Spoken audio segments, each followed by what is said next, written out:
Welcome to the Deep Leadership Podcast. Today, I'm joined by Heather Henry. Heather is an award-winning practicing Queens nurse, entrepreneur, and author. She is the founder of BreathChamps, a community interest company that aims to improve the life chances of children and young adults with asthma. She is the author of a new book called Be a Leader in Nursing, a practical guide for nursing students. This book provides real-world leadership guidance for nurses that they can use throughout their careers, from the first moments of student placement to effective leadership as they take on more and more responsibility. And I'm excited to have her on the show and talk about this topic. So Heather, welcome to the show. Hey, John, it's good to be here. Yeah, it's good to meet you. And I'm excited to talk about this. As I mentioned before we started the show, my mom was a nurse, so I grew up in that environment. So I know a little bit about what it's like to be a nurse only from my mom. So I can relate a little bit, but I'm excited to talk to you about this. And just to start us off, tell us a little bit about your background. And one thing I think to be nice would be good is to explain what a Queens nurse is for our American listeners, because that's the first time I've heard this expression. So you're all curious, huh? Yes. Yeah. So I was born and brought up and nurse here in Northwest England. I come from a mill working background, because here in the Northwest it's pretty rainy, so we spin and weave cotton. So my grandmother was a weaver. I'm very Lancastrian in that way, yeah, I trained as a nurse. I'm based here in Sale, which is about a couple of miles from Manchester United Football Club, for those of you who are fans. Yes. That's where we are. And yeah, I trained as a nurse and then a senior manager, director in the National Health Service. And yeah, I became a nurse entrepreneur. I know we'll get on to that. But I've always been interested in influencing national policy around health and around nursing. And more recently, I became a writer. What's a Queen's nurse? Well, yes. Back in the days of Queen Victoria, the Queen's Nursing Institute, which is the world's oldest charity, fun fact, it was given its royal warrant by Queen Victoria because the Queen's Nursing Institute was the organisation that trained nurses who nursed in the community. Mm. And these days, our role is to show quality and leadership in nursing outside of hospital settings.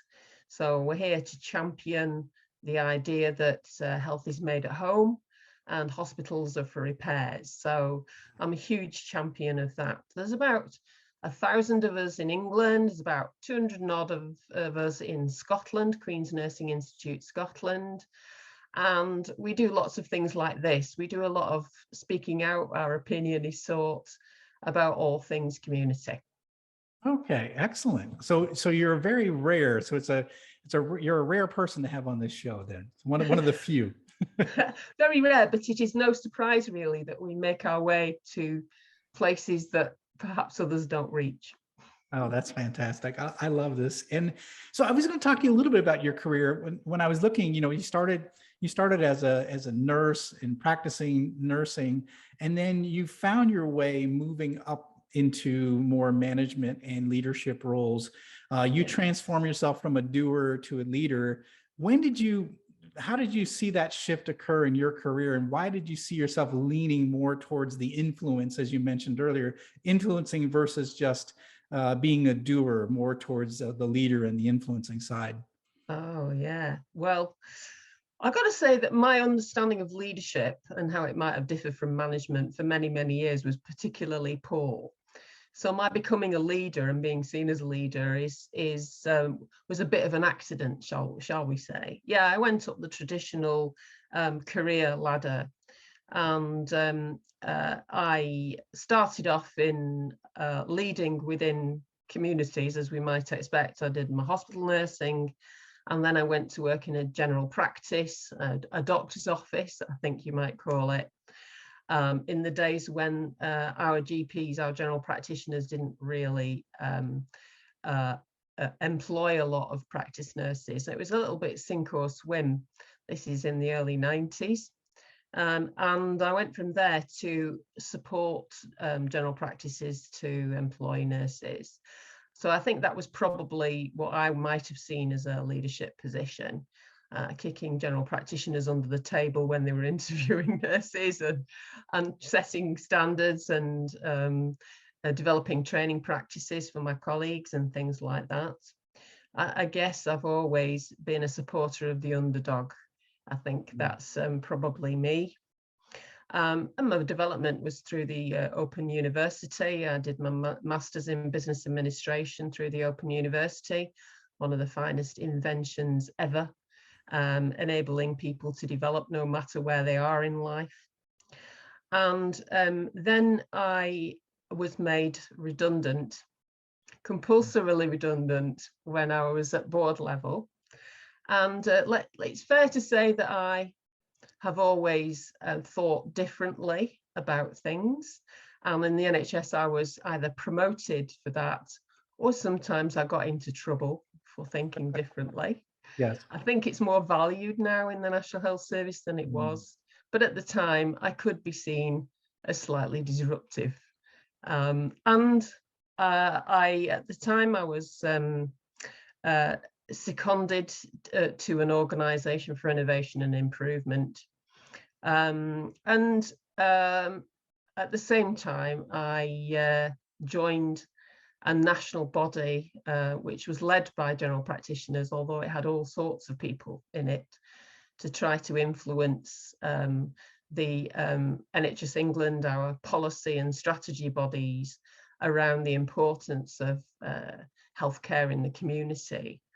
And yeah, that sort of led me on to other things in my life, which I'll probably get onto. Well, it's interesting that you said you were a disruptor, and you know, as someone that is not the leader, you know, being a disruptor is sometimes can be annoying to leadership and management when you've got someone that's always asking those tough questions.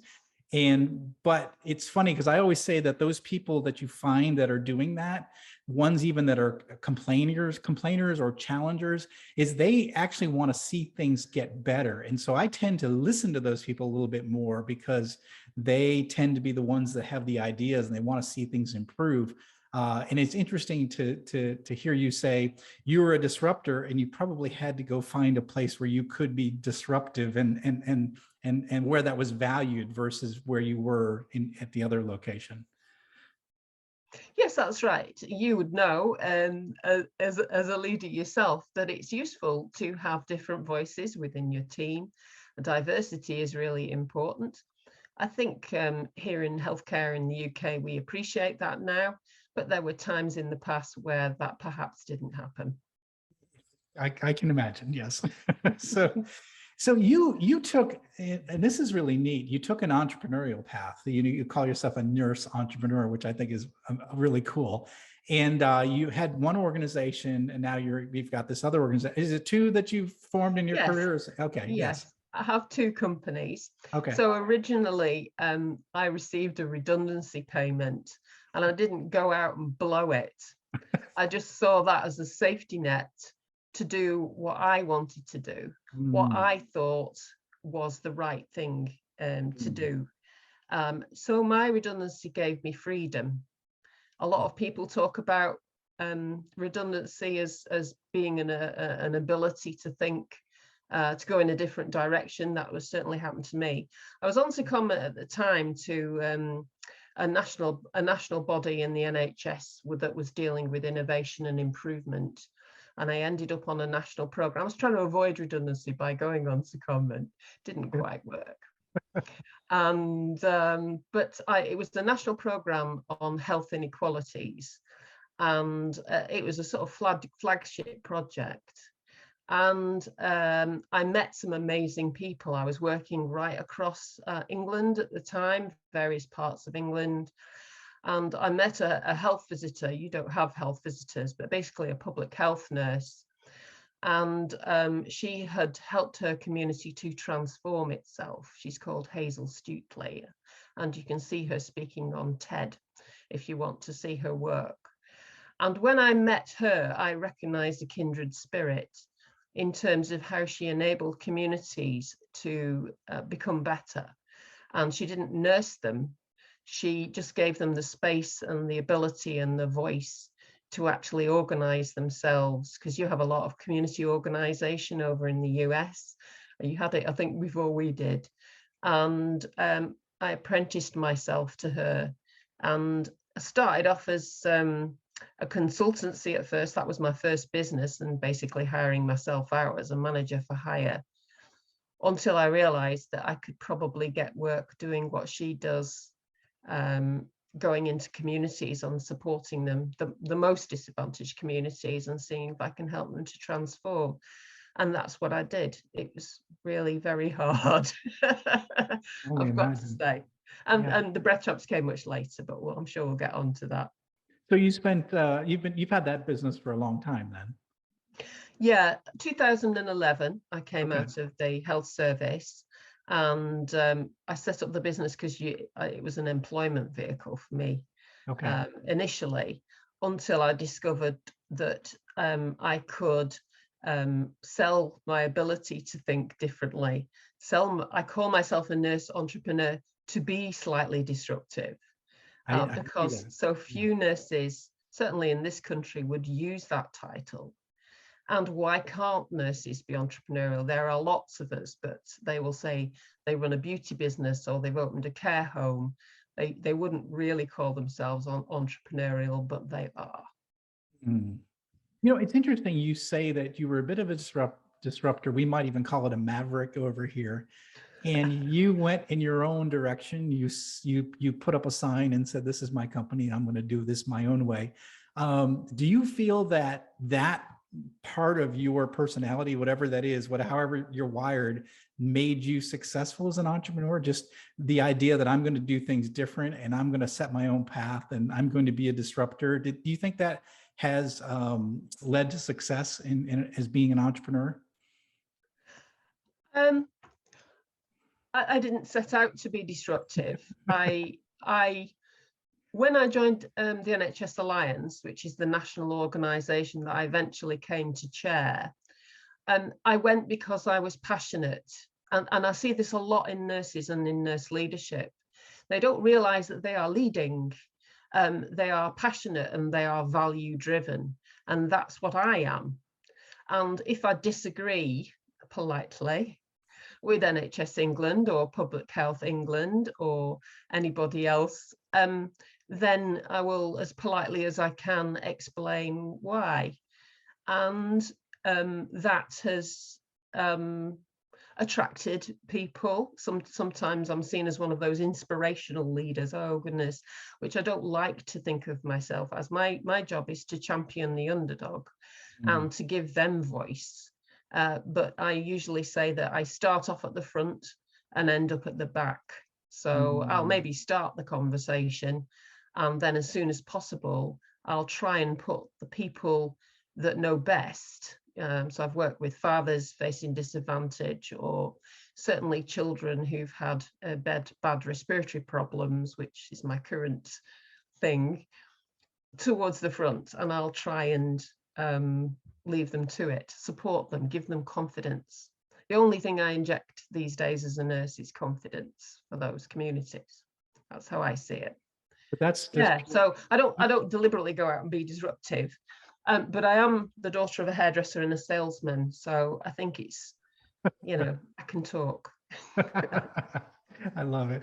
But I think there's something there in terms of leadership, the idea of starting the conversation and then letting other people shine and sort of going in the background and make sure that you're there to coordinate, facilitate, remove barriers, but let the people shine, let the experts shine, let the people that know what they're talking about shine. That's a great leadership trait, right? Just in and of itself. That's right. Yeah, I kick the door in for people. I literally do. People will want to talk to a Queen's nurse, if they know what they are, or the chair. When I was saying, let's talk to the chair.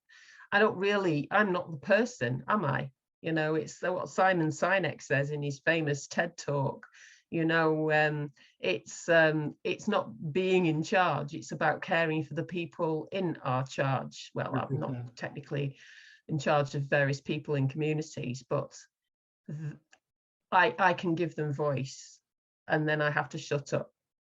Yeah, that's so powerful, though. A big part of the job of a leader is to give people a voice. I just love that. That's fantastic. So tell us about what you're doing now with BreathChamps. What do you do there, and how are you helping young adults and children with that? As a child, I had uncontrolled asthma. I say uncontrolled because the medicines back then weren't Mm, very good. And I grew up to be a very underconfident, nervous, anxious child. And I still carry those anxieties with me today. What you're seeing today, John, is basically an impression of my father, who was the big go get your salesman. And I copy his style, much rather not be doing many of the things that I do, but I'm forced by what I see. mm. And I had a bad time. And nowadays, I was working in a little town called Eccles, not far away from here, which has its problems, and ended up faced by children again with asthma. And I saw in every one of them myself. And things were really not much better for them for different reasons, a lot to do with air pollution, I've got to say, air quality. And so I started asthma parties with those children and their families in a local school and a church hall to see if we could learn together about asthma in fun ways. And then took that into, eventually, after doing a lot of testing, took it into a company, which I started just before lockdown over here with the pandemic. Great timing. Then, of course, I had to open it up to adults as well because of the pandemic, because everybody was worried about their lungs. I've always had a terrible time with my lungs. I ended up having most of my right lung removed at 21 years old, so I've been pretty breathless in my life. And yes, so the company is about helping people and communities to share what they know with me about breathing, because I practice a strengths-based approach. So I don't nurse people and meet their needs anymore. I see people as having strengths and skills, and that if we all work together, we can produce better outcomes. So yeah, just today I was in town doing an exercise where the children were decorating little cotton bags where they can put their inhalers in and things.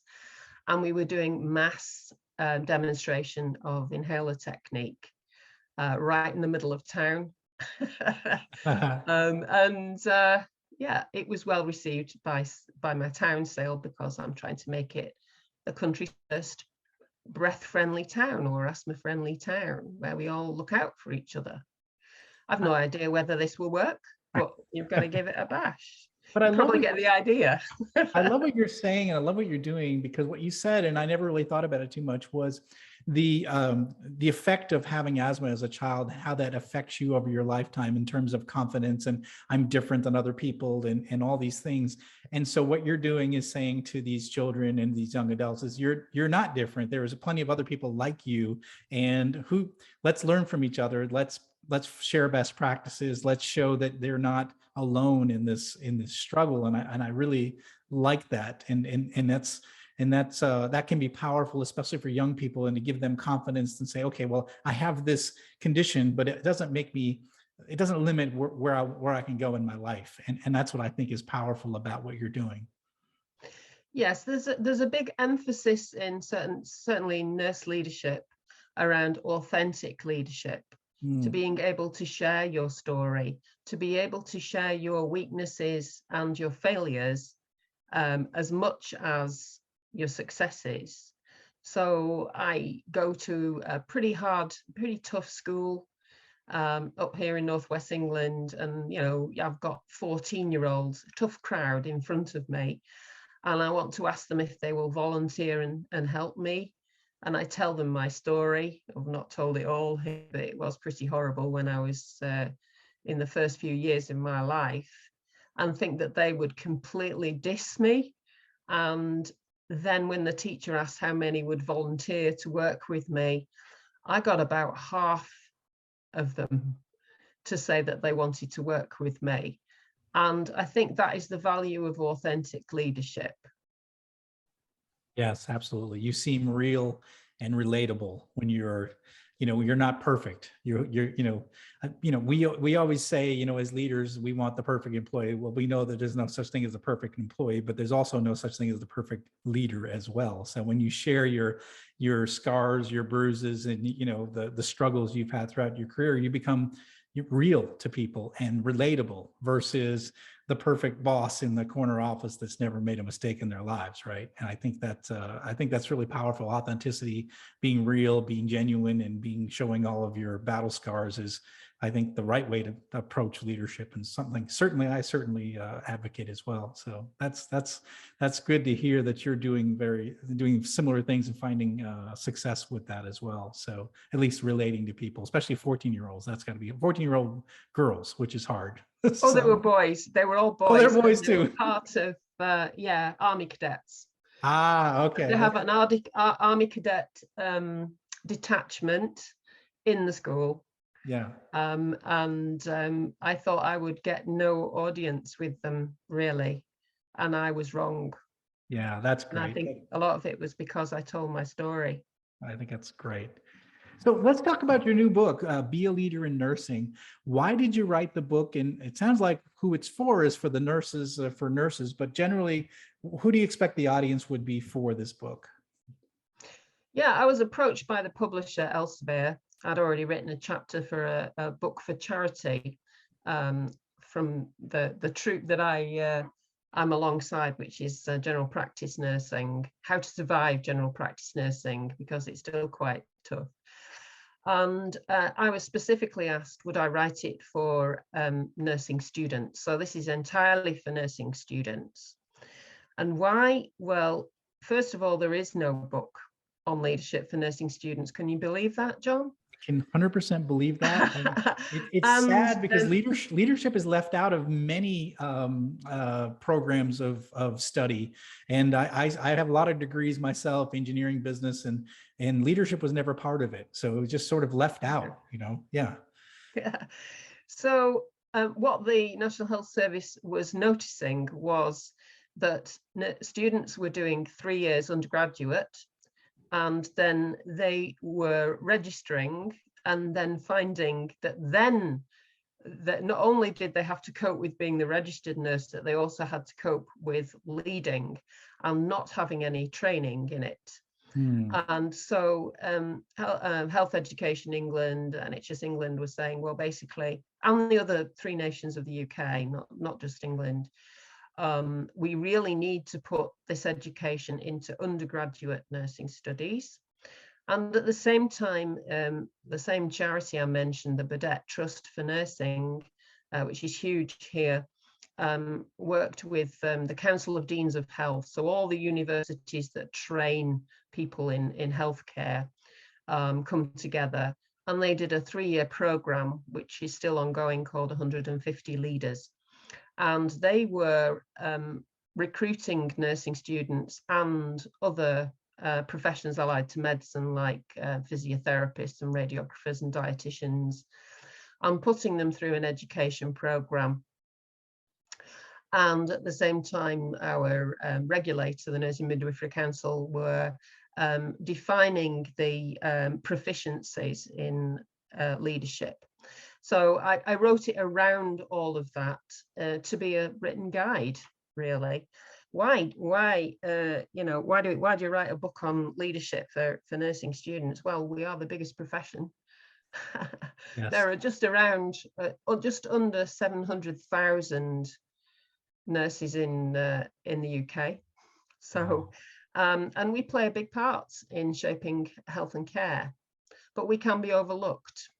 Yes, absolutely. Well, as I share, my mom being a nurse, and so, when I think about her, as I was a young boy, young adult, she had some bosses that were great, and then others that were completely frustrating. And like you said, there wasn't really an emphasis on leadership training, and so nurses, moved up the chain, and then they became, a team leader or a manager, and they didn't really have the skills to be in the leadership role. So they were trained to be a nurse, and then they end up in a leadership position, which is I always say it's leadership skills are a different set of skills. It's not difficult, but you have to know how to apply those skills, and we sort of forget about. We just assume we give you a title and figure it out. What you're saying is that no, there's a process, and you should be learning these skills before you move into a leadership role. And I think and like you said, there's a lot of nurses out there, and there's a lot of nurses in leadership positions that have never been trained or shown the way on the proper way to lead people. Absolutely. Yeah. So a question for you is, what would you say would be some unique qualities that nursing leaders would have to possess versus maybe a business leader or someone like me that leads a manufacturing company, right? I make parts, and I have people. I have a manufacturing plant. I make parts, but I don't make people. I don't repair people. I don't. I'm not doing bedside. It's boring. I make boring parts. So what's the difference between like a nursing leader and like someone like myself? Yeah. Well, I would say there's a huge overlap in the competencies between business leaders and nursing leaders. And let's not forget or be shy that healthcare is business. And the US knows that more than the UK. But we have a lot of competition and privatization, which many of us are not very happy about. So it's a difference in emphasis. And I think over the last few years, especially since the pandemic, we've come out with much more, the sort of central policy and strategy bodies have come out with much more around humanizing the health system. There's been quite a few high profile failures in leadership because of the pressures, targets and etc., has meant that the human part has gone out of health and care.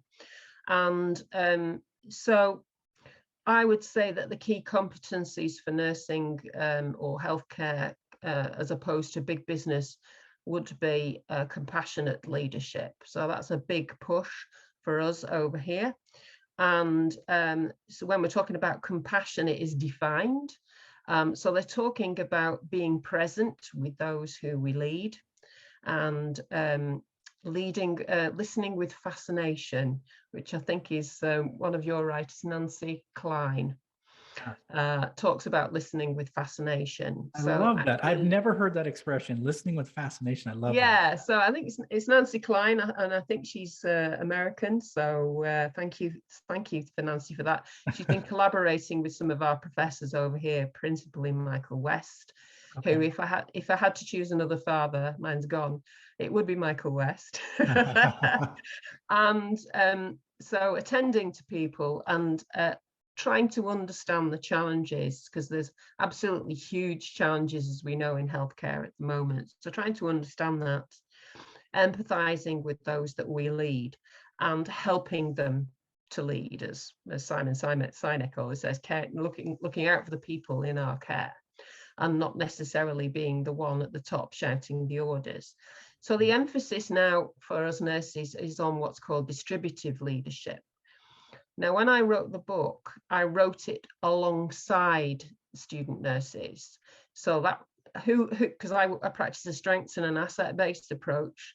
So far be it for me, who has been 39 years in nursing, and a long time since I was a student, and they're completely trained differently now. To understand their worlds, I interviewed over 20 student nurses and several more senior leaders. And the overarching thing that I saw was that they didn't understand that leadership is a behavior, it's a process, it's not a position, and that it's leadership at every level. And those student nurses didn't really like the idea that as undergraduates they also were leaders, although many of them gave me great examples of that. Wearing your uniform correctly and being a role model is a great leadership behavior, for example. So yeah, I think compassion, listening, emotional intelligence, because nursing is a very emotional process about understanding what's happening in terms of your own behaviors, and then considering the behaviors and reactions of other people. That's absolutely huge for us. And the other thing is that because health and care is so complex, it's about systems leadership. So I get that you must come across that where you are, but we interact a lot with leaders across the system. So housing or criminal justice, certainly social care, local authorities. So it is about understanding, student nurses understanding that it's not just about how things happen in their department or hospital or clinic. It's about how you actually interact with other disciplines to support people, because we have to look at them holistically. So those are the sorts of leadership traits I would have thought we're focusing on now.